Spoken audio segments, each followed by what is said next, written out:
ప్రార్థన చేసుకుంటాము. ప్రేమగల తండ్రి, కరుణా సంపూర్ణమైన దేవా, యేసు క్రీస్తు నామమున నీకు కృతజ్ఞతాస్తుతులు చెల్లిస్తామన్నా. ప్రభువా, ఈ సమయంలో తండ్రి మిమ్మల్ని స్తుతించేటువంటి బాధ్యత మాకు స్తోత్ర. ఆరాధించి ఘనపరిచి మహిమపరచిన ప్రభు తండ్రి, అయితే ఈ బలలో యోగ్యంగా చేయడానికి కొరకై మాకు తరుణం ఇచ్చాము. దాన్ని ఆధారం చేసుకొని తండ్రి, మీ కృప ఆధారం చేసుకొని, మీ ప్రేమ ఆధారం చేసుకొని మమ్మల్ని మేము పరీక్షించుకొని ప్రభు వాక్యం బట్టి పరీక్షించు మీ రక్తంతో కడగబడి యోగ్యంగా బలలో చేయకుండా అర్హత బాధ్యతను మీరు మాకు అనుగ్రహించవలసిన చేసుకుంటున్నాం. సహాయం చేయండి. మీ కృప మీ దయాన్ని వాక్యం బట్టి నాకు తెలుసు. మీ ప్రేమను కోరుకుంటున్నాం. చెవి గ్రహించగల మనసు మీరు మాకు అనుగ్రహించవలసిన చేస్తున్నాం. యేసు ప్రభు నామమున ప్రార్థించి అడిగిచున్నాము తండ్రి.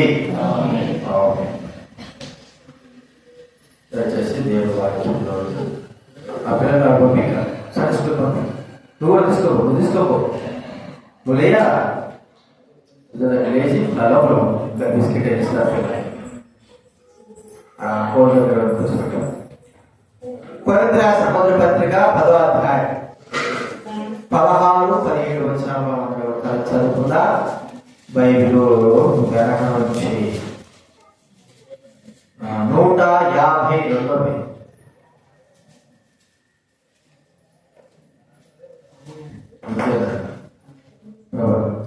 మీరిద్దరు బయటకు పోయి వాళ్ళిద్దరు ఒకటి నీకే చెప్పి విజయ్ వాళ్ళు మీరిద్దరు బయటకు పోయి వాళ్ళిద్దరు ఒక మీరు రండి, రాజన్న మీరు రండి, వాళ్ళ వద్ద పిలుస్తారు. మీరు కూర్చోండి, వాక్యం వినాలి. విజయ్ నన్ను కూడా కొరింథీ రాసిన మొదటి పత్రిక 10వ అధ్యాయం 16-17 వచనాలు మనం కూడా కలిసి చదువుకుందా. బైబిల్ ఉన్నవారు బైబిల్ వెనక నుంచి 152 పేజీ బయలుదేరితే ఒకటే వాక్యం రాసినటువంటి దయచేసి అవసరం ఉంటేనే వాళ్ళు వినాలి. 152 పేజీ తీసుకోండి. బైబిల్ తీసుకోండి. 10వ అధ్యాయం 16-17 వచ్చిన కలిసి చదువుకుందా. బైబిల్ వెనక నుంచి 152 బైబిల్ వెనక నుంచి 152 10వ అధ్యాయం 16-17. మనము దీవించు ఆశీర్వచన పాత్రలు కావుట క్రీస్తు రక్తంలో పాలు పుచ్చుకున్నదే కదా. మనం పిలుచున్నట్టు క్రీస్తు శిరలో పాలు పుచ్చుకున్నట్టు కదా. మనందరం ఆ ఒకటే రొట్టెలో పాలు పుచ్చుకుంటున్నాము. రొట్టె కనుక అనేకమైన ఒక్క శరీరమై ఉన్నాము. అలాగే బైబిల్ వెనక నుంచే మొదటి పేతురు రాసిన పత్రిక 214 పేజీ బైబిల్ వెనక నుంచి 214 పేజీ మొదటి పేతురు 1వ అధ్యాయం 14-15 వచనం చదువుకుంటా. బైబిల్ మొదటి పేతురు రాసిన పత్రిక బైబిల్ వెనక నుంచి 214 పేజీ బైబిల్ వెనక్కి వెళ్ళిపోవాలి. వెనక నుంచి అంటే వెనక్కి వెళ్ళాలని అర్థం. బైబిల్ వెనక నుంచి అంటే వెనక్కి వెళ్ళిపోవాలని అర్థం. 214 చూసుకోండి. అక్కడ నుంచి 214 వస్తుంది చూడండి. కొత్త నిబంధనలో 214 1వ అధ్యాయము 14-16 రెండు కలిసి చదువుకుంటా. అందరం చదువుదా. మొదటి పేతురు 1వ అధ్యాయం 14-16. నేను పరిశుద్ధులై ఉన్నాను కనుక మీరును పరిశుద్ధులైనటువంటి రాయబడినది కాగా మీరు విధేయులకు పిల్లలై మీ పూర్వపు అజ్ఞాన దశలో మీ పుట్టిన ఆశను అనుసరించి ప్రవర్తింపక మిమ్మల్ని పిలిచిన వాడు పరిశుద్ధుడైన ప్రకారం మీరు సమస్త ప్రవర్తన పరిశుద్ధులై ఉండుడి. దేవుడు పరిశుద్ధుడై ఉన్నాడు. మనము సమస్త ప్రవర్తన ఎందుకు పరిశుద్ధులై ఉన్నారని ప్రభు మనకు బోధిస్తా ఉన్నాడు. కాబట్టి గత దినాల్లో మనము ఏం నేర్చుకున్నామంటే మరి అనుసరించడం, దైవుల యొక్క వారి విశ్వాసమును, వారి ప్రేమను, వారి యొక్క సత్యాన్ని, వారి యథార్థతను మనము అనుసరించి ప్రవర్తించాలని మనము దైవాక్యం చూసుకుంటూ వచ్చాం. అంటే ఏ మానవుడు కూడా మనం అనుకున్నట్టుగా జీవించలేకపోతున్నాం. వాస్తవానికి మనమే జీవించలేదు, మరి ఇతరులను అనాల్సిన అవసరం లేదు. అయితే మన తలపులు ఎలా ఉంటాయంటే ఇతరులు బాగలేరు, వారిని మనం ఎలాగా మరి ఆసరాగా తీసుకోలేదు, వారిని మనం మానసికంగా ఎలాగ తీసుకోవాలని మనము ఆలోచిస్తా ఉంటాం. దాని ద్వారా మనం ఏం చేస్తామంటే ఆ యొక్క ఆలోచన బట్టి మనం కూడా దిగజారిపోతాం, దేవుడిని దూరమైపోతా ఉంటాం. అయితే దేవుడు ఎప్పటికీ మరి బలహీనమైన వారిని, చెడిపోయే వారిని, తప్పిపోయే వారిని మరి ఆసరాగా తీసుకోకూడదు, వారిని మాదిరిగా ఉంచుకోకూడదు అని చెప్పేవాడే కానీ ఉంచుకోవడం చెప్పాలి. అందుకే వాక్యంలో దృష్టాంతంలో రాయబడిన ప్రతి మాట మనం గుర్తించాలి. అయితే మనుషులు మనకు మరి మాదిరికరంగా ఉండకపోయి ఉండొచ్చు. మనుషుల్లో అన్ని లోపాలు చూసుకుంటున్నాం. వాస్తవానికి అన్ని లోపాలే, మానవులు అన్ని లోపాలే. అయితే మనము దేవుడు సృష్టించినటువంటి సృష్టి కానీ, దేవుడు సృష్టించినటువంటి ఈ యొక్క పక్షులు కానీ, జంతువులు కానీ, పురుగులు కానీ, వీటన్నిటిని మనము మాదిరికరంగా తీసుకోవచ్చు. ఎందుకంటే అవి వాటి జీవితంలో ప్రభు యొక్క మాట విన్నాయి. సృష్టి మాట విన్నది, చెట్లు మాట విన్నాయి, ఇక్కడ చెట్లు మాట విన్నాయి, జంతువులు మాట విన్నాయి, చేపలు మాట విన్నాయి, అన్ని మాట విన్నాయి. ఏది మాట వినలేదు అని చెప్పడానికి వీల్లేదు, అన్ని మాట విన్నాయి. కాబట్టి ఒకవేళ ఆ యొక్క జంతువుల ద్వారా, పక్షుల ద్వారా, చెట్ల ద్వారా, సృష్టి ద్వారా మనకు బుద్ధి కలగొచ్చేమో, మనము ఇక ఏ లోపం కూడా చూపించలేనంత రీతిలో అవి మనకు జ్ఞానాన్ని నేర్పుతా ఉంటున్నాయి. పగటికి ఒకడు, రాత్రి రాత్రి ఆకాశం మనకు బుద్ధి నేర్పుతా ఉందని బైబిల్ మనకు సరిస్తాం. కాబట్టి ప్రియమైన వారి గత వారంలో మనం ఒక దాని గురించి చూసుకుంటూ వచ్చాం. మనం బుద్ధి నేర్పేటువంటి వాడు ఏం చెప్పగలరా? చీమ గురించి మనం ఎంతో నేర్చుకోవాలి. బైబిల్ గ్రంథం ఉంది, సోమరి చీమ యొక్క వెళ్ళి నేర్చుకో. ఏమి నేర్చుకోవాలి? అవి చిన్న చీమలే, అవి మనకు ఏమి నేర్పుతున్నాయి? మనమే వాటిని నేర్పాలి. లోకంలో కుక్కలు కానీ, జంతువులు కానీ, పక్షులకు కానీ వీటన్ని మనం నేర్పిస్తుంటున్నాం. ఇట్లా నడవాలి, అట్లా పోవాలి, ఇట్లా చేయాలి, అలా ఉండకూడదు. ఏనుగులు కానీ వాటిని ట్రైనింగ్ ఇస్తాం. అయితే ఆత్మ సంబంధంగా ఆ చిన్న పురుగులే మనకే ట్రైనింగ్ ఇస్తున్నాయి. మనమే వాటిని చూసి నేర్చుకోవాలా, బుద్ధి తెచ్చుకోవాలన్నట్టుగా అవి మనం నేర్పుతాం. కాబట్టి గత దినాల్లో చీమను చూసాం, చీమ యొక్క స్థితిగతులను చూస్తూ వచ్చాం, వాటి యొక్క నడవడితో చూస్తూ వచ్చాం, వాటి యొక్క పరిస్థితిని మనం గమనిస్తూ వచ్చాం. ఈ దినాల్లో ఇది కూడా మరో ఒక జంతువు, అంటే ఒక చీమ గురించి మనం చేపట్టే మనకు అర్థమైపోయినారు. చేపట్టే మరి యోనా గ్రంథంలో కూడా మనకు బాగా తెలుసు. చేపల గురించి మనం నేర్చుకోవచ్చు. చేపలు పలు రకాలు ఉంటాయి, వందల కొలది, వేల కొలది. దేవుడు ఆ యొక్క సముద్రంలో చేపలు సృజించాడు. అవి ఎక్కడున్నాయో, ఎలా ఉన్నాయో కానీ వేల కొలది, వందల కొలది సముద్రంలో అంతా కూడా మరి భయంకరమైన చేపలు, గొప్ప గొప్ప చేపలు, మరి అన్ని చేపలు ఉంటున్నాయి.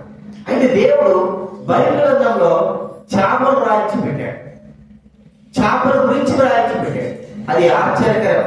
బైబిల్ గ్రంథంలో మనుషుల గురించి రాయించి పెట్టడం కంటే చేపలు రాయించి పెట్టడము, ఆ చేప యొక్క స్థితిని చూసి ఒక వ్యక్తి బుద్ధి తెచ్చుకున్నట్లుగా, ఆ వ్యక్తి కాదు కానీ మరి ఎవరైతే ఆ గ్రంథాలు చదువుతారో అందరూ కూడా బుద్ధి తెచ్చుకునేటట్లుగా చేప యొక్క జీవితాన్ని గురించి దేవుడు రాయించి పెట్టాడు. మనం చూద్దాము, యోనా రాసిన గ్రంథం బైబిల్ మధ్యలో నుంచి, అంటే పాత నిబంధన గ్రంథం 762 పేజీ. పాత నిబంధనలో బైబిల్ మధ్యలో నుంచి 762 పేజీ యోనా గ్రంథం చూడండి. బైబిల్ మధ్యలో నుంచి 762 ఒకటో అధ్యాయము 17వ వచనం మనం అందరం కలిసి చదువుకుందాం. 762 ఒకటో అధ్యాయం, పేజీ నెంబర్ 762, ఒకటో అధ్యాయం 17వ వచనం అందరం కూడా కలిసి చదువుకుందాం. గొప్ప మత్స్యము ఒకటి యోనాను మృంగవలెను యెహోవా నియమించి ఉండగా యోనా 3 దినాలు ఆ మత్స్యం యొక్క కడుపులో ఉండెను. ఉండేది. గొప్ప మత్స్యం అంటే పెద్ద చేప, వేల్స్. అది ఎంత పెద్ద చేప అంటే ఈ ఇల్లు అంత ఉంటుంది, ఈ ఇల్లు ఈ మందిరం అంత ఉంటుంది, అంత ఉంటుంది. ఈ మందిరం అంతా ఉన్న చేపలు మనము కాట వేయలేము కదా, చాలా పెద్ద. అది పెద్ద పెద్ద అట్లాంటిక్ మంచి పెద్ద సముద్రాల్లో అవి జీవిస్తా ఉంటాయి. పెద్ద పెద్దవి అవి మనుషులే కాదు, ఏనుగులు కూడా మింగేస్తాయి, అంత పెద్ద చేప. దేవుడు చెప్పాడట, ఏదానికి మత్స్యాన్ని చెప్పాడు, ఆజ్ఞాపించాడు. ఒక భక్తుడు కింద పడతాడు, నువ్వేం చేయాలంటే ఆ వ్యక్తిని మింగా. చేప ఉన్నది, దేవుడి యొక్క స్వరము, దేవుడు మాట్లాడితే ఆ స్వరాన్ని చేప విన్నది. చెప్పినాడు, ఇప్పుడు పడతాడు సముద్రంలో, పడిన వెంటనే నువ్వు ఆ వ్యక్తిని ఏం చేయాలి, నువ్వు మింగివేయా, అంతే. చూడండి ఎంత అసలు ఒక చేప దేవుడి స్వరాన్ని విన్నది అంటే ఆ చేప గురించి మనం ఏం నేర్చుకోవాలి? 10 సార్లు మాట్లాడుతున్నా దేవుడు మనతో వినం, దేవుడి వాక్యంతో మాట్లాడుతున్నా వినం, దైవ వాక్యంలో దైవ మాటలతో మాట్లాడుతున్నా వినం. మన యొక్క చెవులు మందమైపున్నాయి, దేవుడు మనతో మాట్లాడుతున్నప్పటికీ కూడా గ్రహింపు లేని వారంగా ఉంటున్నాం. మానవుడు ఎంతటి మరి అవివేకిగా చేయబడ్డాడు. దేవుడి స్వరం భక్తుడు అంటాడు, బస్సు గారు అంటాడు కదా, దేవుడు ఎప్పుడూ మనతో మాట్లాడాలని కోరుకుంటాడు. మనం కూడా దేవుడి స్వరం వినాలని కోరుకుంటాం. అయితే వాస్తవానికి దేవుడు మాట్లాడితే మనమే వినవట. దేవుడు మాట్లాడితే మనమే వినం, ఆయన స్వరాన్ని గుర్తుపట్టాం. ఆ వినేటువంటి చెవులను కలిగి ఉండలేకపోతున్నాం. చేసుకున్నట్టుగా చెవులు గలవాడు వినును గాక.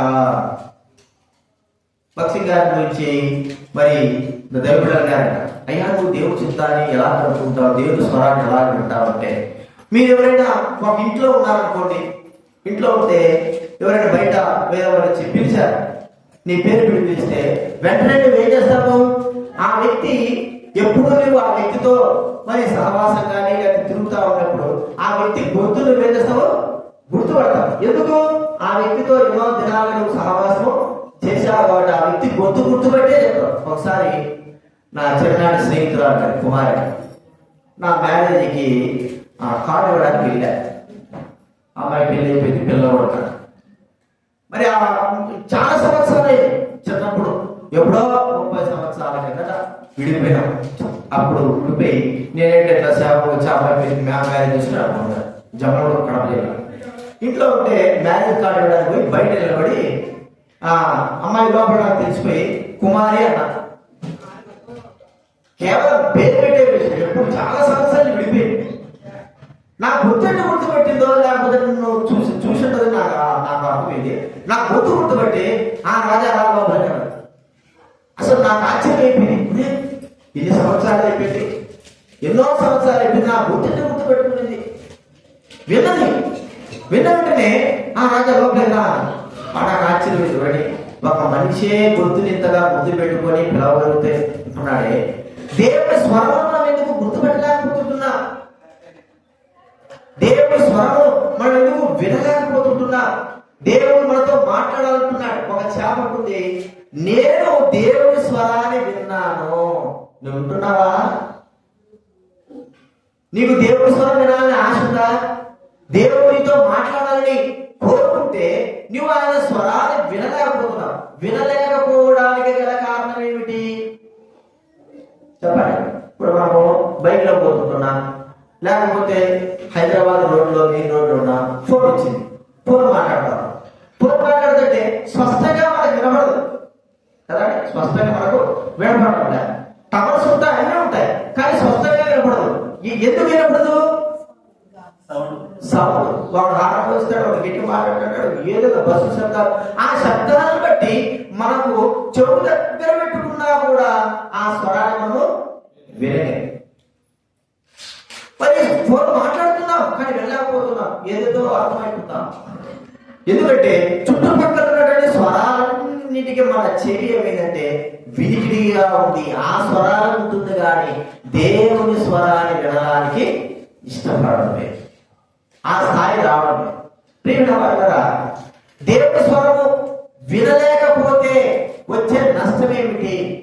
దేవుడు మనతో స్పష్టంగా మాట్లాడినప్పటికీ కూడా మనం వినలేకపోతే మన యొక్క పరిస్థితి ఏంటంటే మనం దారి తప్పిపోతాం. దేవుడు అనేకమైన సార్లు అనేకమైన రీతులుగా మనతో మాట్లాడతాడు. ఇది చేయొద్దు, అది చేయాలా, చేయకూడదు. దేవుడు వాక్యం ద్వారా, ఆత్మ ద్వారా, దైవ బిడ్డలకి మాటల ద్వారా మనతో మాట్లాడుతూ ఉంటే మనం ఏం చేస్తాడు, వాటిని పెడతో పెట్టేసి మన ఇష్ట ప్రకారం నడుస్తాము. తద్వారా మనకు వచ్చే నష్టం ఏంటంటే భరించలేని ఆ యొక్క నష్టాన్ని పూరించలేని విధంగా మన నష్టము చేయబడ్డారు. అంటే దేవుడు చెప్పినా కూడా వినకోకుండా మన ఇష్ట ప్రకారం నడుచుకుంటున్న దాన్ని బట్టి మనకి ఎంత నష్టం అంటే, సౌలు గురించి మనం ఆలోచిస్తే దేవుడు స్పష్టంగా చెప్పాడు. ఏం చెప్పాడు? మోయాబీయులను ఏం చేయాలట? అక్కడ వారందరూ కూడా చంపేశారు. చూడండి, ఒక మాట ఉంది దేవుడు తన వాక్యం ద్వారా. మొదటి సమూయేలు గ్రంథం 15వ అధ్యాయం 17వ అధ్యాయం అమాలేకీయుల గురించి. మొదటి సమూయేలు గ్రంథం 15వ అధ్యాయం మొదటి నుంచి 3 వచనాలు నేను చదువుతానండి. బైబిల్ ముందు నుంచి 235వ పేజీ. బైబిల్ ముందు నుంచి 235వ పేజీ 15వ అధ్యాయం మొదటి నుంచి 3 వచనాలు. 235 బైబిల్ ముందు భాగం నుంచి మొదటి సమూయేలు 15వ అధ్యాయం. ఒకనొక సమూయేలు సౌలును పిలిచి, యెహోవా ఇశ్రాయేలుకు తన జనుల మీద నిన్ను రాజుగా అభిషేకించుటకై నన్ను పంపెను. యెహోవా మాట వినుము. సైన్యముతో యెహోవా సెలవిచ్చినది ఏమనగా, అమాలేకీయులు ఇశ్రాయేలుకు చేసినది నాకు జ్ఞాపకమే. వారు ఐగుప్తులో నుండి రాగానే అమాలేకీయులు వారికి విరోధులై మార్గమందు వారి మీదకి వచ్చారు కదా. కాబట్టి నీవు పోయి కనికరింపుగా అమాలేకీయులను హతము చేయించు. పురుషులనేమి, స్త్రీలనేమి, బాలులనేమి, పసిపిల్లలనేమి, యుద్ధులనేమి, గొర్రెలనేమి, ఒంటెలనేమి, గాఢములనేమి అన్నింటినీ హతము చేసి వారికి కలిగినదంతా కొద్దిగా పాడు చేసి అమాలేకీయులను నిర్మూలన చేయమని దేవుడు యెహోవా మాట విను. సమూయేలు సౌలు చెప్తా ఉన్నాడు. రాజు, మొదటి రాజు సౌలు. యెహోవా మాట ఏమని చెప్పినాడంటే, అమాలేకీయులు చేసింది నాకు జ్ఞాపకం ఉంది, నేను అమాలేకీయులు ఆ దినాన్ని నిర్మూలన చేస్తానని చెప్పాను. కాబట్టి నేను వెళ్ళి అమాలేకీయుల రాజ్యంలోకి వెళ్ళి కనికరింపగానే మాట ఉంది. కనికరింపగా పసిపిల్లలు మొదలుకొని గొర్రెలు, గొర్రెలు ఇంకేం ఉండకూడదు. అక్కడ ఒక మనిషి అనేవాడు, ఒక పశువు అనేది కానీ, ఏది కూడా ఒక ఇల్లు అనేది కానీ ఉండకూడదు. అంత నిర్మూలన తీసుకురా. యెహోవా మాట విన్నాడు. ఏ విన్నాడో మనకు తెలియదు కానీ మొత్తాన్ని మాత్రం వెళ్ళాడు, చంపేసినాడు. అక్కడ బలిసినటువంటి గొర్రెల్ని, బలిసినటువంటి ఎట్లని తీసుకొచ్చినాడు. ఆ దేశపు రాజును అగరును కూడా తీసుకొచ్చేసినాడు. చూడండి, ఎలాంటి యొక్క పరిస్థితి మనం చూస్తా ఉంటే, దేవుడు చెప్పిన మాట విన్నట్టుగానే ఉంది కానీ విని చేయలేని వాడుగా ఉన్నాడు. సమూయేలు వచ్చినాడు, దేవుడు సమూయేలుతో మాట్లాడుతున్నాడు. ఎన్నిసార్లు నేను ఇతన్ని భరించా, నా మాట వినలేదు, నేను చెప్పి చేయలేదు. మరి ఎద్దులు తీసుకొచ్చినాడు, గొర్రెలు తీసుకొచ్చినాడు, ప్రజల మాట విన్నాడు అని దేవుడు బాధపడ్డాడు. ప్రియమైన వారి మీద ఎవరి మాట విని దేవుడి మాటను కాదని చేసినాడంటే ప్రజల యొక్క మాట విన్నాడు. మాట చూడండి, 15వ అధ్యాయంలోనూ 24వ చదవండి. 15:24 మొదటి సమూయేలు. సౌలు జనులకు జడిసి వారి మాట వినినందున, ఎవరు మాట విన్నాడండి? జనుల మాట. 9వ వచనంలో మాట చూడండి. అదే 15వ అధ్యాయం 9వ వచనంలో 9వ వచనంలో, సౌలును జనులను కూడి అడవులో, గొర్రెలలోనూ, ఎట్లలోనూ కురమిన గొర్రెల పిల్లలు మొదలైన వాటిలో మంచి వాటిని నిర్మూలన చేయక కడగా నుంచి పనికిరాని నీచ పశువులను నిర్మూలన ఎవరు కూడారంటే జనులు.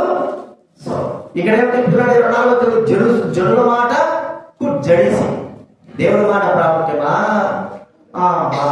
జనుల మాట ప్రాముఖ్యమా? దేవుడు ఒక మాట సెలవిచ్చిన తర్వాత ఆ మాట నెరవేర్చడానికి కొరకై తను విన్నాడు కదా. విన్న తర్వాత ఆ మాటను ఏం చేయాలా? నెరవేర్చాలి.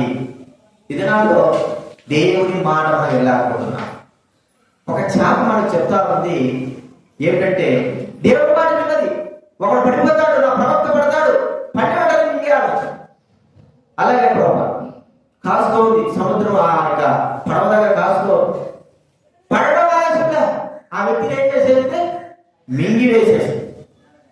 ఎందుకు మిగకపోతే ఏం జరుగుతుంది చెప్పండి. ఒకవేళ మిగ నిదానంగా అనుకో, కొద్దిగా లేట్ అటే తిరుక్కొచ్చింది అనుకో, మిగకపోతే ఏం జరుగుతుంది? చచ్చిపోతుంది కదా. మిగకపోతే ఏమవుతుంది? అలలు ఎక్కడాయి భయంకర ఎంత గతీతగాడైనా సరే అలలకు చచ్చిపోతాడు. ఒకవేళ చచ్చిపోకపోయినా పర్వాలే, ఇక మిగతా శాపలు ఉంటాయి కదా, అవి ఏం చేస్తాయి? అవి ఎలాగో చెప్పడానికంటే దేవుడు ఆజ్ఞ లేదు కాదులే, కానీ ఆ మత్స్యానికి పెద్ద మత్స్యందుకు చెప్పేశాడు, పడగానే మింగేయాలంతే. అక్కడ పడినాడు, వెంటనే ఆ చేప చేసింది, మింగేసి. ఇది ఏమిటంటే దేవుడి మాట విన్న చేప. ఈ దినాల్లో దేవుడి జ్ఞానం కలిగి, మంచి తెలివి కలిగి, దేవుడి బిడ్డలు అనిపించుకుంటూ, వాక్యం చదువుతూ, దేవుడి మాటలు వింటున్న మనము కనీసం కూడా దేవుడి మాట వినలేకపోవడం అంటే ఇక్కడ నీకే అందుకే నీ పిల్లలు అందరూ చూస్తున్నాను ఇక్కడ సార్ దేవుడి మాట మనము వినాలి. మరి ఏమిటి ఫలితము? దేవుడు తన గ్రంథము మనకి ఇచ్చినప్పుడు కూడా కనీసమైన దేవుడి మాట. నేను ఒక సూత్రం మీకు చెప్తాను. మాకు దేవుడు ఎట్లా మాట్లాడతారయ్యా, మాకు వాక్యంతో మాట్లాడాడు. ఒకవైపు మేము అంత గ్రహింపు కలిగిన వారం కాము, మాకు దేవుడు మాట్లాడితే వినలేని స్థితి కలిగిన వారం కాము. మరి దేవుడు మాట ఎలా వినాలంటే దైవ సేవకుల యొక్క మాట మనం విన్నామనుకో, దేవుడు మాట అంటే అది దైవ గ్రంథంలో ఆధారం. చూడండి ఒక మాట, లూకా సువార్త 10వ అధ్యాయం, లూకా సువార్త 10వ అధ్యాయం 16వ వచనం. లూకా సువార్త 10వ అధ్యాయం బైబిల్ నగరం నుంచి 62వ పేజీ. మీ మాట బైబిల్ నగరం నుంచి 62వ పేజీ, లూకా సువార్త 10వ అధ్యాయం 16వ వచనం. మీ మాట వినవాడు నా మాట విను, మిమ్మల్ని నిరాకరించువాడు నన్ను నిరాకరించును, నన్ను నిరాకరించువాడు నన్ను పంపినవాడిని నిరాకరించు. మీ మాట వినవాడు నా మాట. డైరెక్ట్ గా దేవుడు ఒక్కోసారి ప్రజలతో మాట్లాడడానికి ఏర్పరచుకున్న మార్గం ఏంటంటే ప్రవక్తలైన వాడు, దైవ సేవకులైన వారి ద్వారా దేవుడు మాట్లాడేవాడుగా ఉంటాడు. వారి మాట మనం వింటే దేవుని మాట మనం విన్నట్టే కదా. వారి మాట వింటే, ఎందుకంటే మనకు దేవుడి మాట, దేవుడి స్వరం వినేటటువంటి స్థాయి ఆ స్థాయిలో మనం వెళ్ళలేకపోయినాం. కాబట్టి దేవుడు మరో మార్గం, దేవుడు మాట వినేటటువంటి మరో మార్గం ఏంటంటే దైవ సేవకుల యొక్క మాట మనం వినాలి, దైవకుల యొక్క మాట. కాబట్టి ఒకసారి గుర్తించుకోవాలి, నీవు ఎలాగ దేవుడి మాట వినడానికి సిద్ధంగా ఉన్నావు. చేప ముందు చెప్పండి, దేవుడి మాట చెప్పగానే రెడీ ఉంది, పడవ దగ్గర రెడీ ఉంది కదా.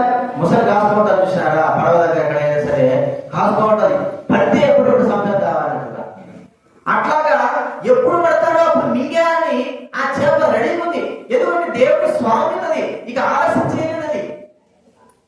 దేవుడి స్వరం వింటే ఆలస్యం చేయకోకుండా ఆ పడవ దగ్గర కాసుకొని ఎప్పుడు పడతాడా ఈ వ్యక్తి మింగేసి. ఈ దినాల్లో దేవుడి స్వరం మనము వినవలసిన వారిని ఉన్నాం, విన్న వెంటనే చేయవలసిన వారిని కూడా విన్నాలి, ఆ ప్రకారం మనము చేయాలి. దేవుడి భక్తి గారు కూడా అలాగే ఆయన పెద్ద, మరి ఆయన చెప్పేవాడు దేవుడి స్వరం విన్నాడంటే ఆ మాట ప్రకారంగా చేయాల్సిందే. దేవుడి ఆత్మ ద్వారా ఆయన మరి విన్నాడంటే స్వరము అలా చేయాలి. ఏముండవు. ఒకసారి ఒక దగ్గర సువార్త వెళ్తా ఉంటే రోడ్డు వెళ్తా అక్కడ దేవుడు చెప్పాడు, ఇక్కడ నువ్వు స్వార్థ ప్రణించాడు అంతే. ఆడ ఆపేశాడు, దేవుడు ఆత్మ ద్వారా చెప్పాడు కదా, ఆపేశాడు. ఎవరు మనుషులే ఎవరు. ఆడ ఒక గోడ అంతా ఉంది, గోడ అవతల ఏదో ఉన్నారు, మరి మనుషులు ఉన్నారు తెలియదు. గోడ, ఆ గోడ కాదు పోయి గట్టిగా రక్షణ స్వార్థ ఒక 60 గంటలు చెప్పాను. తెలుగు ఇంగ్లీష్ చెప్తే తెలుగులో చెప్పాడు, రక్షణ స్వార్థ చెప్పాడు. తర్వాత కొన్ని రోజుల తర్వాత ఆ గోడ అవతల కొంతమంది పని చేసుకునే వాళ్ళు మరి ఉంటా ఉంటే వారు దేవుడి వాక్యాన్ని విన్నారు. అందులో కొంతమంది రక్షింపబడ్డారు. అందులో దేవుడు వారి హృదయం తెరిచాడు, రక్షించాడు. రక్షించినటువంటి వారు వచ్చారు, అయ్యా మరి అక్కడ మేము దేవుడి వాక్యం విన్నాము. ఎక్కడ విన్నారంటే అక్కడ ఒక ఆయన చెప్పాడు, గోడగా మేము ఉన్నాము. ఎలాగా దేవుడు మనతో మాట్లాడుతున్నాడు. ఇక్కడ వినాలి, దేవుడు మనతో మాట మనం వెళ్ళాలనుకుంటున్నాం. దేవుడి స్వరము, దేవుడి మాటలు చెప్పిన వెంటనే మనము ఎలాగైతే చేయగలుగుతామో అప్పుడు దేవుడు చూడండి. నేను కూడా ఒక మాట ఆలోచిస్తాను. సమూయేలు చిన్న వయసులో ఉన్నప్పుడు బాగా దేవుడు ఎలా మాట్లాడాడు సమూయేలుతో అంటే ఒకటేసారి దేవుడు ఎప్పుడు సమూయేలుతో మాట్లాడు. చిన్న వయసులో సమూయేలు ఏ విధంగా పెరుగుతూ వచ్చాడు, ఏ కుమారులు పెరుగుతూ వచ్చాడు, ఏ కుమారులు కావచ్చు, ఏది కావచ్చు, వారు ప్రతి మాట సమూయేలుకి ఏం చెప్పాడు. ఎందుకంటే చిన్నాడు కదా, ఎక్కువ మన యూరికి చెప్తారు పనులు, చిన్నపిల్లలకి మన పనులు అదే ఇచ్చారంటే వాళ్ళు తడుగు లేకోకుండా పరిగెత్తుకుంటూ చేస్తా ఉంటారు. చిన్నపిల్లలు తీసుకురావాలంటే పరిగెత్తారు, ఒకడమ్మంటే ఇద్దరు పోతాడు. సమూయేలు మరి దేవుడు ఏది యొక్క మాట కానీ మరి ఆయన ఏది యొక్క కుమారుల మాట కానీ ఎప్పుడు జవదాటకుండా వినేవాడు. అందుకే దేవుడు పిలుస్తా ఉంటే ఆ స్వరం ఎలా ఏర్పడతా ఉంది చెప్పండి.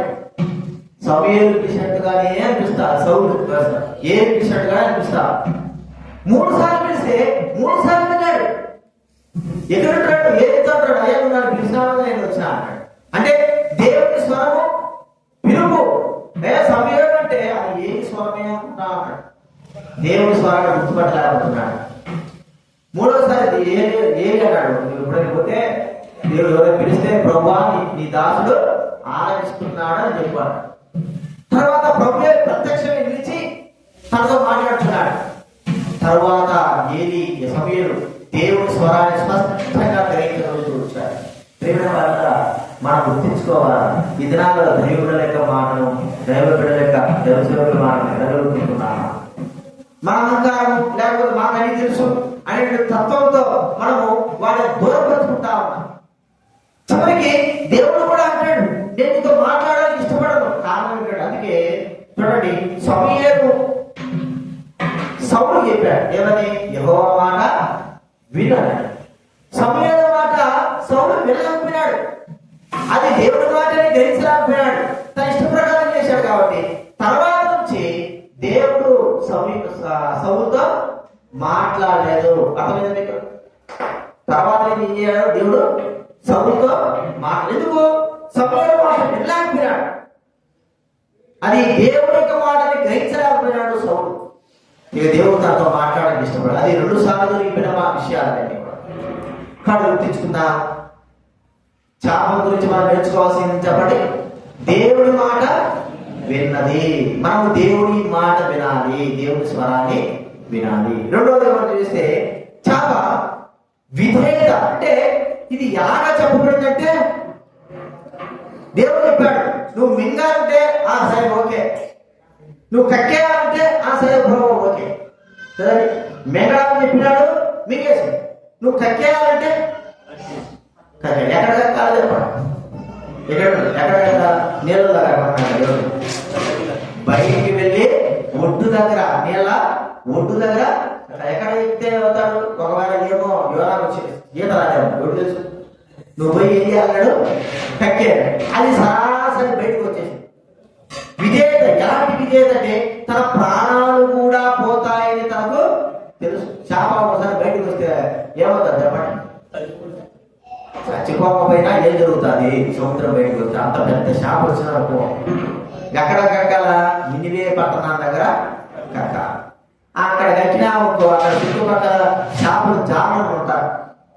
ఏం చేస్తారు, మనకు చాలా వాళ్ళు వేయాల్సిన అవసరం లేదా, పడిన పెద్ద సామాన్ అది దంతగతి సామాన్లకు వచ్చిందని పట్టుకొని బాగా సప్పుకొని ఏం చేస్తారు, తింటారు. అంటే చేప బయటకు వస్తే చాలు, అది తాగులు కానీ పెద్ద పెద్ద చారులు కానీ వచ్చాయనుకో వాటిని బయటకు లాక్కొని వచ్చి ఏం చేస్తారు, చంపేసి తినేస్తారు. వాళ్ళు వేయాల్సిన అవసరం లేదు, దొరికింది కదా. ఇప్పుడు చేప బయటకు వస్తే, అందుకే చేపలు సామాన్యంగా 99% బయటికి రావు. వాడికి తెలుసు బయటకు వస్తే వాళ్ళ లోపలికి రాలేదని వాడికి తెలుసు. కాబట్టి లోపల తిరుగుతా ఉంటాయి. బయటకు వస్తే చస్తాను వాడికి తెలుసు. అయితే ఆజ్ఞ బయలుదేరింది. ఏమాజ్ఞ? ఎలాగా, నువ్వు పోయి బయట కక్కాలన్నదంతే. మరి కక్కాలంటే చస్తా లేదా? కక్కుతానంటే నువ్వు కక్కితే ప్రభా నేను ఇక్కడ నీళ్ళలో కక్కుతాడ కుదరవా, నేను నువ్వు బయటికి పోయే. మరి బయటికి పోయి కక్కితే తను చచ్చిపోతుంది. మరి తన సావు ప్రాముఖ్యం కాదు కానీ దేవుని యొక్క మాట విధేయత ప్రాముఖ్యం.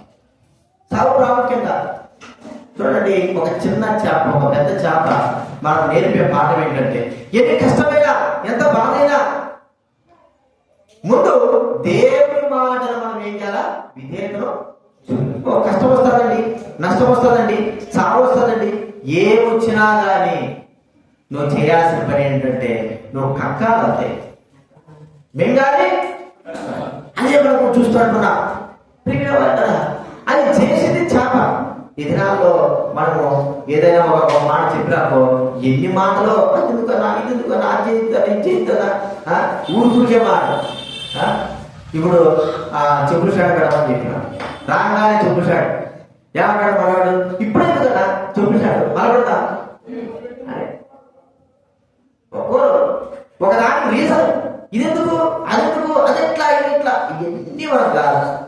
ఏమైతే చెప్పబడిందో మనం అలాగా అలవాటు అయితే కానీ దేవుడు మనతో మాట. ఎందుకంటే దేవుడు చూడండి, నేను ఎవరికైనా చెప్పాలా, ఒక మాట చెప్పాలా, ఆ వ్యక్తి నా మాట వింటాడని నాకు ఉంటే, అంటే నన్ను గౌరవిస్తాడంటే నేను ఆ వ్యక్తికి చెప్తా. నన్ను గౌరవించడు అన్నప్పుడు ఆ వ్యక్తితో నేను ఏం చేయను, నా మనకి నా మాటలు చెప్పను కదండి. ఇప్పుడు దేవుడు కూడా మనతో చెప్పాలనుకుంటే నన్ను గౌరవిస్తాడు, నా మాట వింటాడు అంటేనే ఆయన చెప్తాడు, లేకపోతే ఆయన చెప్పడు. ఎందుకు? నన్ను అగౌరవపరుస్తాడు, నా మాట వినడు, నా మాటకు అవిధేయత చూపిస్తాడు. చూడండి, చేపలు చెప్తే చేప ఇక అవిధేయత చూపించలేదు. ఏదైతే చెప్పిందో మెగమంటే మిగింది, కక్కమంటే కక్కింది, అంతే, ఒకటే. మన జీవితంలో ఎంతవరకు విధేయత కలిగి మనం జీవిస్తాం? ఈ విధేయత మనము ఎలాగా జీవిస్తాం? మనం నేర్చుకోవాల్సిన మొదటి పాఠం ఏంటంటే విధేయత. విధేయత. దేవుడికి విధేయత చూస్తున్నావా? దేవుడి వాక్యాన్ని విధేయత చూస్తున్నావా? దేవుడి మందిరాన్ని విధేయత చూస్తున్నావా? దైవ సేవకులు విధేయత చూస్తున్నావా? కష్టాలు, శ్రమలు, బాధలు ఎన్ని ఉంటాయి. వీటన్నిటికంటే దేవుడి మాటను విధేయత చూపించడమే ప్రాముఖ్యం. నష్టమున్నా సరే విధేయత మనము చూపించాలి. నష్టమున్నా సరే. కాలంలో వారు మరి తరపుకి వచ్చే వారికే కానీ విశ్వాసం కానీ చెప్పేటటువంటి మొదటి పదం ఏంటంటే చెప్పింది చేయాలి. విధేయత. అది నష్టంగా ఉందా, కష్టంగా ఉందా, ఏదైనా సరే అది నువ్వు చేసినప్పటికీ అది పాడైపోతుందా, అయ్యి కాదు ప్రాముఖ్యం. నువ్వు ఏదైతే చెప్పబడిందో నీకు అది చేయడమే ప్రాముఖ్యము. ఇతరాల్లో మనకు ఏంటంటే దేవుడు మాట వెళ్ళలేకపోవడం కఠినమైపోతా అనుకున్నా, ఈసరించుకుంటా అనుకున్నా, చెప్పిన మాట చేయలేకపోతా అనుకున్నా, బాధ, వేదన, కొంత కష్టమైనా సరే విధేయత. చూడండి, ఒకసారి ఒక వ్యక్తి విశ్వాసం, అతనికి కాలు చేతులు మరి పుట్టి అతను మరి విశ్వాస రక్షింపబడ్డాడు, బాగా గుర్తుపెట్టాడు. మరి ఒక ఆమె మంచి అందమైన అందగది, ఒక దైవసేవ కూతురు, విశ్వాస కూతురు మనకి ప్రార్థన చేస్తున్నాడు. ఈ కూతురు పుట్టాయని కూడా ప్రార్థన చేస్తున్నాడు, ఆమె కూడా ప్రార్థన చేస్తున్నాడు. దేవుడు మాట్లాడాడట ఆమెతో, దేవుని నువ్వు ఆ పుట్టి వ్యక్తిని వేయాలా, పెళ్లి చేసుకోవాలి. గుడ్డోడు చేసుకోవడమే కష్టమైపోయా, ఒక కాలు చేయి రెండు చేసుకోవడమే కష్టమైపోయా, రెండు కాలు చేతులు చాలా కుట్టి నువ్వు పెళ్లి చేసుకోవాలి. దేవుడు మాట్లాడుతున్నాడు. ఈ అందమైన మంచి అందమైన అమ్మాయి, ఆమె చూస్తే మరి ఆ కాలు చేతులు మరి పనిచేయని వాడు, అంటే ఆ లోకంతో పుట్టినవాడు, తాను ఒక విశ్వాసే. దేవుడు ఏమంటున్నాడు, నువ్వు ఆ వ్యక్తిని నువ్వు పెళ్లి చేసుకోవాలి. ఇది జరిగింది ఊరికగా చెప్పాను నేను, కర్నూలులో అనంతపురం జరిగిన విషయాలు చెప్తాడు. దేవుడు మాట్లాడుతున్నాడు. ప్రభు అన్నాడట, వాళ్ళ అమ్మతో కూడా ఆమె వాళ్ళ కూడా చెప్పినాను, ఆయన చేసుకోమంటున్నాడు, దేవుడు నాతో మాట్లాడుతున్నాడు. వాళ్ళ ఒక్క వారి కాళ్ళు చేతులు లేదు, వారిని నేను పోషిస్తాడు, ఎట్లా చేస్తాడంటే దేవుడు ఏమో నాకు చెప్తున్నాడు. దేవుడు అన్నాడట, నువ్వు కానీ చేసుకోకపోయినా అనుకో నువ్వు చేస్తావు, నువ్వు వేరే వాడు చేసుకునేవాడు నేనేం చేస్తాను, సంతాసం. ఈ దేవుడు మాట ఏం చేయాలి చెప్పండి? ఇది నిజంగా జరిగిన విషయాలు చెప్తాడు. దేవుడు మాట ఇదే చూపించాల్సిందే. పెద్దలతో మాట్లాడి, దేవుడితో పెద్దలతో సేవకులతో మాట్లాడితే దేవుడు చెప్తే మేమేం చేసేదే కదమ్మా, దేవుడు చెప్తే నువ్వు ఖచ్చితంగా చూసుకోవాల్సిందే, మరి ఎట్లాంటి సరే సరే. మరి దేవుడు చెప్పాడు కదా మ్యారేజ్ ఫిక్స్ అయింది. ఎప్పుడైతే మ్యారేజ్ లో కూర్చొని మ్యారేజ్ జరుగుతా ఉందో అప్పుడే ఆయనకు ఒక లెటర్ వచ్చింది, గవర్నమెంట్ పోస్ట్ లెటర్ ఒకటి వచ్చింది. ఎప్పుడు మ్యారేజ్ జరుగుతుందో అప్పుడే వచ్చింది గవర్నమెంట్ గా. అది మరి ఏమి ఉద్యోగం చేస్తామని తెలియదు. మ్యారేజ్ లెటర్ వచ్చింది, తీసుకున్నాడు. మరి ఉద్యోగంలో జాయిన్ అయినాడు. ముగ్గురు కొడుకులేమో, మంచి సంసారం మంచిగా దేవుడు చెప్పాడు కాబట్టి. అదే కానీ ఆమె పుట్టోడు లేదు వాడు అంటే ఆ చచ్చేదేమో. ఇవన్నీ కూడా దేవుడు మాట్లాడు. ఒకసారి దైవ సేవకుడు గిద్దరు దేవదాన గారని ఆయన సరుకురా బర్రెల దగ్గర పనిచేశాడు. చిన్నప్పుడు పశువులు ఉన్నాయి కదా, పాతకాలంలో పల్లెటూళ్ళలో పశువుల దగ్గర పనిచేసేవాడు. గిద్దరు దేవదాన రక్షింపబడ్డాడు. నల్లబడ్డాడు. ఆయన రక్షింపబడ్డాడు. దేవుడి సేవకుడు అయ్యాడు. బక్సింగ్ గారి దగ్గర తండ్రి పొందాడు. ఆయనకు మరి ఎవరు గుర్తురాడు ధర్మసేవరా ఆయన దేవుడు చెప్పాడట, నువ్వు ఆయన చేసుకోవాలా. ఎవరికి చెప్పండి? చదువు రాదు, పశువు దగ్గర పనిచేసినోడు నల్లగా ఉన్నాడు మనిషి. ఇతరుడు దేవదాన గారంటే పేరు పొందిన వ్యక్తి ఆయన, పెద్దగా ఏ చేతంగా దేవుడు చెప్తే బక్సింగ్ గారు చెప్తే ఇక మాట జవదాకండి చేసు. ఎన్ని సంవత్సరాలంటే బక్సింగ్ గారు ఆయన బక్సింగ్ గారి దగ్గర ఉండి చదువు రాకపోయినా కూడా బక్సింగ్ గారికి ట్రాన్స్లేషన్ కూడా చేశాడట, ఇంగ్లీష్ వచ్చి తెలుగులో. గిద్దలూరులో మెయిన్ రోడ్ లో సుమారు 1/2 కిలోమీటర్ ఇక్కడ నుంచి ఆ రోడ్డు వరకు స్థలం, మెయిన్ రోడ్ లో స్థలం తీసుకొని కట్టించాడు. అక్కడ చుట్టుపక్కల అన్ని గ్రామాల్లో అన్ని గ్రామాల్లో సువార్త చేసి సంఘాన్ని స్థాపించాడు. పెద్దదైతే చూడండి, దేవుడు ఏదైనా చెబితే మనం ఏం చేయాలి? కష్టం ఉందా? కష్టమే ఉంటుంది. కష్టం ఉండేదే చెప్తాడు దేవుడు. మనకి ఇష్టం ఏంటి చెప్పడు. మనకి ఇష్టం చూడాలి. అబ్రహాం గురించి మనం ఆలోచిస్తే అబ్రహాం గురించి ఏం చెప్తున్నాడు? నీవు వెళ్ళి నీ కొడుకు నువ్వేం చేయాలా? బలిగా అర్పించు. నేను చెప్పినటువంటి ప్రాణం బలిగా అర్పించు, అంతే. దాని వెనక చెప్పలేదు, ముందు చెప్పలేదు.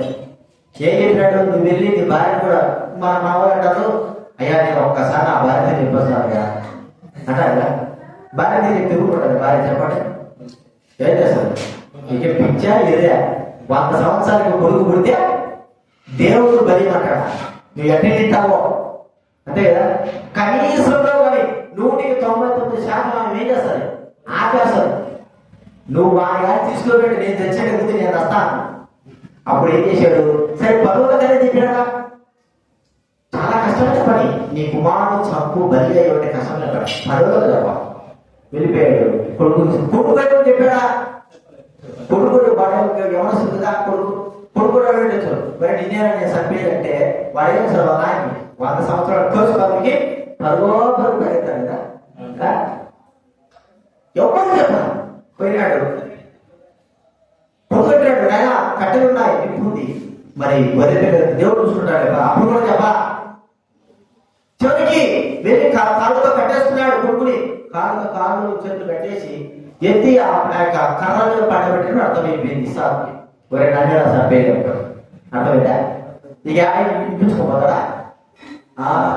కానీ దేవుడి యొక్క మాట ఎంత విధేయత చూపించాడో చూశారు. చచ్చిపోతాడు నీ కొడుకును చంపాలంటే కూడా అబ్రహాం ఏం చేశాడు? ప్రతికూలమైన మాటనా అనుకూలమైన మాటనా? ప్రతికూల కష్టమైన మాట, సులభమైన మాట కదా కాదు కదా.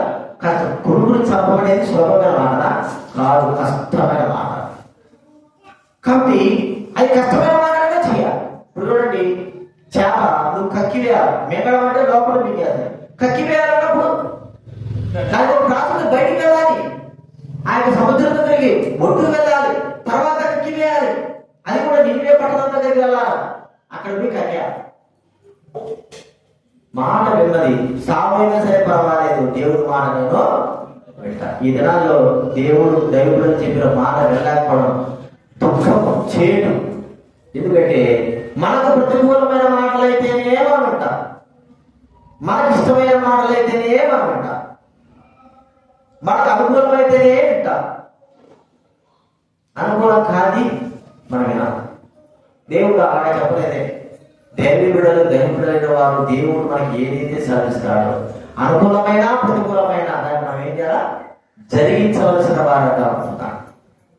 ఇది రెండోది చూస్తున్నాం. మూడోదిగా ఆ చేప మింగేసింది కదండి. చేప మింగేసి ఎన్ని రోజులు పెట్టుకున్నది కడుపులో? 3 రోజులు. మనం అన్నం తింటే ఎన్ని రోజులు కాదు చెప్పండి? ఒక రోజు మనం 3 అన్నం తిన్నాం. ఈరోజు తినొచ్చినాం కదా, కదా. మరి మధ్యాహ్నం కల్లా మనకి ఏమైపోతుంది? ఆకలేస్తుంది. వంటలతో కూడా అరిగిపోవాల్సిందే. అరిగిపోయిందంటే ఆకలేస్తుంది. అదే ఆకలి వేసినా కూడా ఒకవేళ ఉండగలిగితే సాయంత్రం వరకు ఉంటారు, మరుసటి రోజు కూడా ఉండగలరు. తర్వాత మనం ఉండలేదు. ఇప్పుడు చేపకి ఏం చెప్పాడు? నువ్వు మింగే లోపల పెట్టుకోవాలంతే కాదు. అది అరగకూడదు, వాడు అరగకూడదు, సాగకూడదు కదండి. యోగా అరగకూడదు, సాగకూడదు. లోపల 3 దినాలు అంటే అది అసలు ఆశ్చర్యం. అసలు ఆశ్చర్యం ఏమిటి? లోపల సముద్రము ఆ చేప లోపల ఉన్నాడు.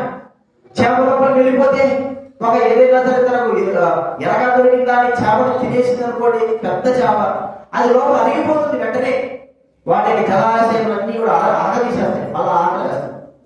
అయితే 3 దినాలు దేవుని మాట ప్రకారంగా ఆకలిని తట్టుకొని తన ఆకలి కూడా అలాగే ఉంది.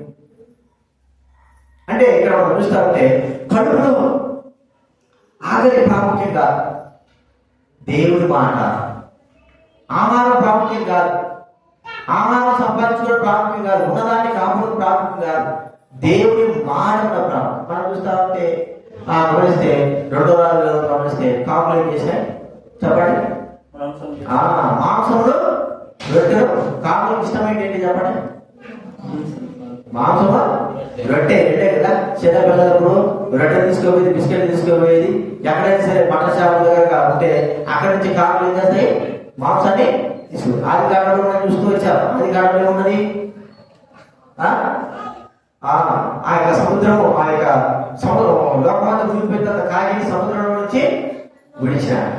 అది ఏం చేసింది? కాకి అట్లా ఇట్లా తిరుగుతా ఆ శవాల కూర్చొని అక్కడ కూర్చొని అక్కడ ఎక్కడ కాలంతా బయట కనిపిస్తుంది. అంటే మాంసం కానీ ఆ యొక్క రొట్టె కానీ కాకులకు ఇష్టం. ఎందుకంటే ఆహారం వాటికి అవసరం. అయితే వాటిని కూడా దేవుడి యొక్క ఆజ్ఞ ప్రకారంగా విడిచివేసినాయి. ఆకలైనా పర్వాలేదు, దేవుడి మాట నాకు ప్రాముఖ్యం. ఆకలైనా పర్వాలేదు అంటే మనం లేట్ ఎక్కువ అయిపోయిందా? ఎక్కువసేపు లేట్ అయిపోతారు. ఎక్కువసేపు దేవుడి వాక్యం అంటే ఏంటి మనకు చెప్పాలి. దేవుడి వాక్యం దేంతో మనం పోల్చుకోగలుగుతున్నా? ఆహారం కదండి. ఆహారం దేవుడు మనం కలిగి ఉన్నప్పుడు ఎక్కడ మనకు ఆకలి వేస్తుంది? ఆహారం మనం కలిగి ఉంటే ఎక్కడ మనకు ఆకలి వేస్తుంది? ఆ ఆహారం కొరకే మనం ఏం కదా ఎంతసేపు అయినా సరే కూర్చోవాలి, దేవుడి వాక్యం వినాలి. నాకు కష్టం కానీ మీకేం కష్టం అంటే అంతేనా? 2 వర్తమాలు ఇంకా 2 వర్తమాలు చేశారు. ఫిబ్రవరి అయితే 3 వర్తమాలు, మద్రాసులో అయితే ప్రతి సంఘంలో 3 వర్తమాలు ఖచ్చితంగా ఉంటాయి. 3 వర్తమాలు మనకంటే ఇక్కడ 2 చేశారు. నాకే ఆకలి, లేకపోతే నేనే కూర్చొని చెప్పాల్సి ఉంటుంది. కూర్చొని వెళ్ళేదానికి ఏమైంది మనకు? అది కూడా బద్ధకం కదండి. వినడానికి పోరాటం ఏంటంటే మనము ఆశ లేకపోవడం, దేవుడు వాక్యం అంటే ఆశ లేకపోవడం, ఎక్కువసేపు అయిపోయింది. అదే లోకంలో అయితే చెప్పండి, మాటలు కానీ పిల్లలు చూడండి, మీరు అన్నం తినమంటే వాడు ఏం చేస్తాడు చెప్పండి? ఎంత తింటాడు? అంత తింటాడు. అది కూడా కొద్దిగా తింటాడు. ఆటలాడడం చెప్పు. అన్నము లేకుండా వాడు ఏం చేస్తాడు? ఆటనే ఉంటాడు, దేశం మరి తిరుగుతూనే ఉంటాడు. వాడికి ఇప్పుడు ఆకలిస్తే అప్పుడు వచ్చి అన్నం తింటాడు, మళ్ళీ వెళ్తాడు. సరైన సమయానికి వచ్చి అన్నం తినడం. వాడికి కావాల్సినది ఆటలు కానీ లోకము తిరగడం అనేది వాడికి అవసరం. మన విషయం ఏంటి? దైవ వాక్యం మనకు అవసరమేనా? దేవుడి మాట మనకు అవసరమేనా? దేవుడి వాక్యం కొరకు మనం కూర్చోగలుగుతున్నామా? దేవుడి వాక్యం ఆ దినాల్లోనే కాదు, ఈ దినాల్లో కూడా ఉండాలి. దేవుడి వాక్యం అంటే ఆశ. పక్షి గారి దినాల్లో వాళ్ళకు జోషాలు ఏం జరిగిందంటే కాన్వెన్షన్ జరుగుతూ ఉంటాయి. అందరికీ సుమారు 10,000 మంది పైన వస్తారు. అందరికి ఉచితంగా 3 కోట్ల ఉచితంగా భోజనాలు. ఒకసారి భోజనాలు అయిపోయినాయి, మధ్యాహ్నం భోజనాలు లేవు, ఏం లేదు ఆ దగ్గర, ఏం లేదు. కనీసం రేషన్ బియ్యం అనేది తెచ్చుకుందామన్నా కూడా లేవు దగ్గర. పక్షి గారు చెప్పారయ్యా భోజనాలు అయిపోయినాయి, మా ఇంతమందికి అన్నాలు పెట్టాలంటే సరే ప్రార్థన చేద్దామన్నా. వాళ్ళు ప్రార్థన చేస్తున్నారు. ప్రార్థన చేసేటప్పుడు ఏం చెప్పాడంటే వాక్యం చెప్పడానికి నువ్వు కొనసాగించు అని చెప్పాడట. అర్థలేదు కదా, నువ్వు కొనసాగించు. ఆయన చార్లెస్ ఫాక్స్ ద్వారా పక్షి గారు వేరే దేశం నుంచి వచ్చి పక్షి గారితో పనిచేశాను. ఫాక్స్ ద్వారా ఆయన ఏం చేశాడంటే ఉదయం 10 గంటలకు మొదలు పెట్టుకొని 7 గంటల సేపు వాకింగ్ చెప్పాడంటే. ఎన్ని గంటలు చెప్పు గడురా, ఎన్ని గంటలు సార్? 2-3 గంటలు ఉండడానికి మనకు తల తిరిగిపోతుంది కదా. సాధారణమే కాదు, ఎప్పుడెప్పుడు బయటకు పోవాలి. ఇప్పుడు 7 గంటల సేపు ఆయన చెప్తానే ఉన్నాడు, ఈ ప్రజలు కూర్చొని వింటనే ఉంటారు. 7 గంటల సేపు చెప్పాలంటే తమాషా, అది అసంభవం. కానీ ఆత్మభావం చేత 7 గంటల సేపు చెప్పారు. మధ్యాహ్నం అయిపోయింది, సాయంత్రం అయిపోయింది, 5-6 అయిపోయింది. మధ్యలో పాట పాడడం లేకపోతే వాష్రూమ్ పంపించడం అంతే. కూర్చున్నట్టుగా చెప్పేశాడు. తర్వాత సాయంత్రం వచ్చినట్టు భోజనం. సాయంత్రం దేవుడు ప్రజలు ఎవరో మరి ఆ రాజకీయ నాయకుడు మరి ఎంతో ఆయన భోజనాలు చేస్తే ఎవరు రాలేదు. ఆ భోజనాలన్నింటినీ కూడా జోగస్వామికి సాయంత్రం 6 గంటలకు తిన్నారు. ఎప్పుడుది? మధ్యాహ్నం రాసిన భోజనం. ఈ మధ్యలో ఏం దొరికింది వాళ్ళకి? దేవుని వాక్యం, ఆసక్తి. అంటే దాని కొరకై కడుపు ఆకలి కాదు ముఖ్యం కావాల్సింది. కడుపు ఆకలి కంటే ఆత్మ సంబంధ ఆకలి, దైవ వాక్యం మీద ఆకలి మనకు చాలా ప్రబలం. కడుపు ఆకలితో ఎక్కువ ఆలోచన కలిగిన వాడు, కడుపు ఆకలితో ఎక్కువ ఆలోచన కలిగిన వాడు ఏం చేస్తాడంటే ఆత్మ సంబంధ ఆకలి కూడా ఎదురుకోడు. టైం అయిందా? ఆ టైం ఇస్తాడు. అందుకే మేము ఆ వాచ్ 7 పడిపెట్టి, ఎందుకంటే మీ కళ్ళని ఎవరుంటాయి అయినా కూడా మీ సెల్ ఫోన్ ఉందిలే కానీ కళ్ళని ఎందుకు ఆడబెట్టింది? ఎందుకు చూస్తారు, చూసేట్లంటారా? వాక్యం ఆశ ఎంతవరకు ఉంది, ఎంతవరకు వినగలుగుతున్నావు, ఎంత ఆలోచన, ఎంతవరకు నువ్వు తీక్షణంగా దాన్ని ధ్యానించగలుగుతున్నావు, అని వినగలుగుతున్నావు. దేవుడు మాటని ఎంత ఆశ ఉంది నీకు. దేనికంటే ఏదైనా పని చేస్తున్నాం అనుకో, పని చేస్తాడు ఒక్కోసారి ఆ పనిలో మర్చిపోయి మనము భోజనాలు కూడా మర్చిపోతాం. అదే పనులు మర్చిపోయి ముందు పని జరిగించడానికి కూడా మనం ఏం చేస్తామో భోజనం చేయడానికి కూడా మర్చిపోతాం. ఇప్పుడు మీటింగ్ ఉండాలి, ఏదో మీటింగ్ ఉంటే మొదటి టిఫిన్ కూడా మర్చిపోతాం. ఆ పని ఎందుకు కావాలి? మరి అలాంటప్పుడు దైవ వాక్యాన్ని నువ్వు ఎంత చేయాలి? ఈ చేప దేవుడు చెప్పినాడు నీవు తినకూడదు, ఇంకా మా మిగతా చేపలు కూడా కడుపులోకి రావడానికి వీళ్ళ వస్తాడా? కడుపులోకి వస్తే ఏమవుతుంది? ముందుగానే లోపల కప్పుకోకపోవడం, ఇంకా కడుపులోకి వస్తే కష్టం కదా. ఉంటాడా? ఆ ఒక్కడే ఉన్నాడు 3 దినాలు. 3 దినాలు ఏడు కూడా తినలేదు.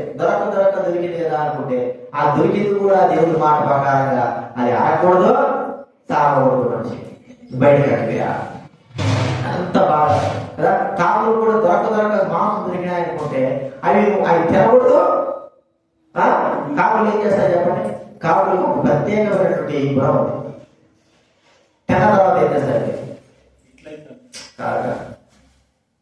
మిగిలిపోతే ఏం చేస్తారు చెప్పండి?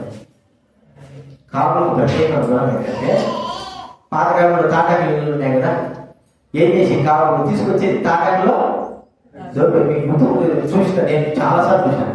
తాటాకు ఇళ్లలో ఏం చేస్తాయంటే తాటాకులు ఉన్నాయి కదా, కొట్టాలు ఉన్నాయి కదా, ఆ కొట్టాల్లో మిగిలింది తీసుకొచ్చి అక్కడక్కడ దాచిపెడతాయి.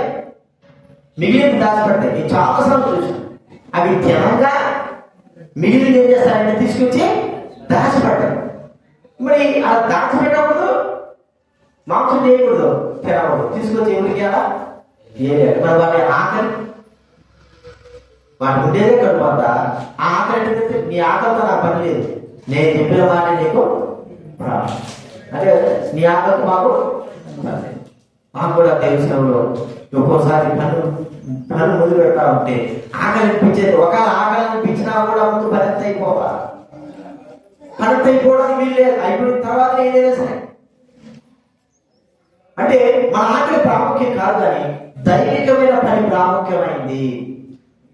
చేప అది మనం గుర్తు చేస్తాం. ఇది దానిలో మనం దేవుడి పని చేయడానికి కష్టం, అది చివరి వరకు ఉండడానికి కూడా ఇంకా కష్టం.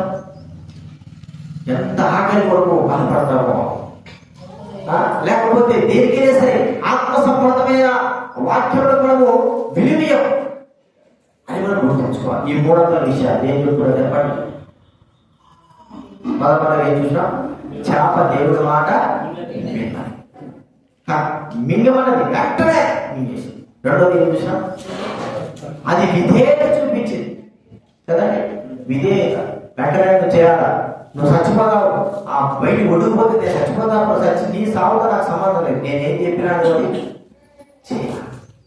ఒడ్డుకుపోయి కట్టేసి సత్యని బతిక మనం చూసుకున్నామేంటి, దేవుడి మాటకు విధేయత చూపి కట్టేసి. మూడోది ఏం చూసిన వచ్చాయి చెప్పండి, ఆకలి.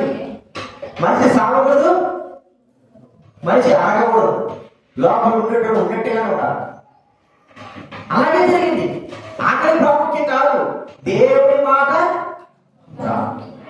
అది మనం గుర్తించుకోవాలి.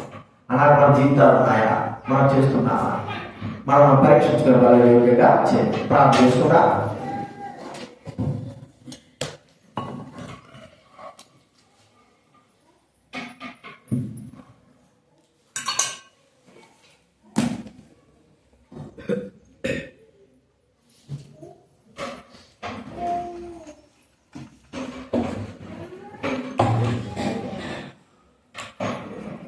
ప్రార్థన చేసుకుందాము.